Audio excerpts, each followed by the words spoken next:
Hey guys, Avi here, and welcome back to your Python series. In this video, we're going to be learning about while loops and control statements. Both of them very important things in the field of Python, understanding loops, so on and so forth. Now, what are while loops? While loops are a type of loop that continue to run until the condition becomes false. They're very useful when you don't know how many times you're trying to iterate. Maybe it's 5 times, maybe it's 10 times, maybe it's dependent on the user.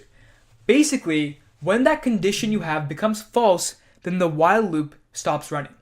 So I'm going to go ahead and create a counter called c, set it equal to 0. While c is less than 5, again, note the syntax, while, then your condition, then a colon. I'm going to go ahead and print out c, and then say c is equal to c plus 1. If you don't specify c is equal to c plus 1, then our c will remain 0. And 0 is always going to be less than 5, so this condition will always be true and will cause our computer, our PyCharm, everything to crash. Okay?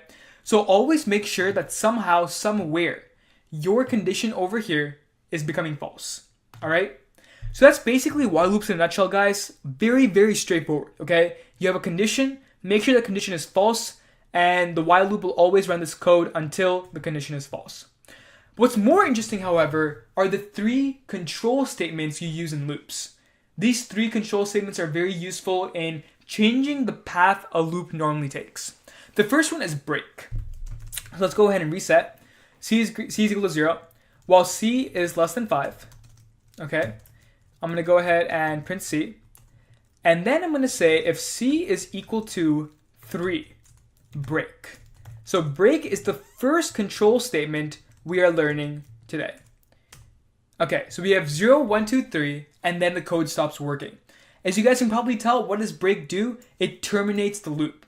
So we have C1, C0, C1, C2, C3. When C is equal to 3, it breaks, so it terminates the while loop, and then this code stops running.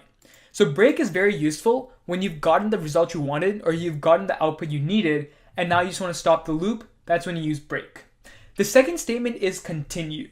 You use the continue statement when you don't want the rest of the code in your while loop to run, but you want it to continue iterating. To give you an example, let's go ahead and reset. C is equal to 0, while c is less than 5.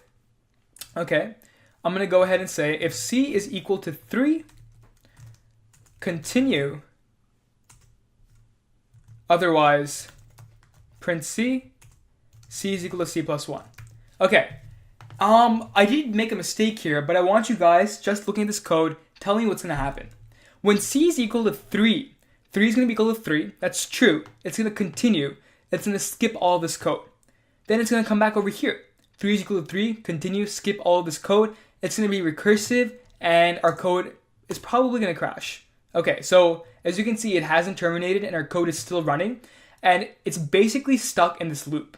So what I'm going to go ahead and do is I'm going to stop this and restart this. Okay, and let's go ahead and do that again, and I'll show you what I did wrong. So while c is less than 5, first we have to increment. The first thing we have to do is say c is equal to c plus 1, okay?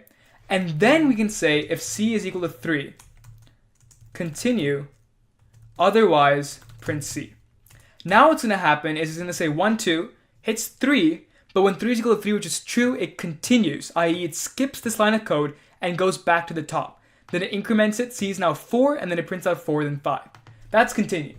And last but not least, pass. Pass is by far, it's just a fun sort of statement you can use in while loops or in for loops. And basically what it does is you can say, while c is less than 5, c is equal to c plus 1. Okay? If c is equal to 3, pass, otherwise print c. So it works similarly. Okay, so what happened over here is the pass function is basically a filler sort of null statement, okay? It doesn't have any action. It doesn't do anything. It basically allows you to put in some filler code. If you don't know what you're going to write, but you know there needs to be some code there, you can put pass, all right? So again, repeating the 3 statements, you have break, continue, and pass. The break statement is used in order to terminate the while loop or for loop. The continue statement is used to skip the remaining code and go back to the head of the loop. And the pass statement is a statement where you just have nothing. It's a filler sort of statement where you can put anywhere in your code just so that it looks nice, it looks neat, and maybe later on you can add some functionality to it. Recapping on while loops, just remember that the condition you have in your while loop must be false at one point in time, otherwise your while loop will become an infinite loop. Anyways guys, thanks for watching. Don't forget to like, share, and subscribe, and I'll see you in the next video.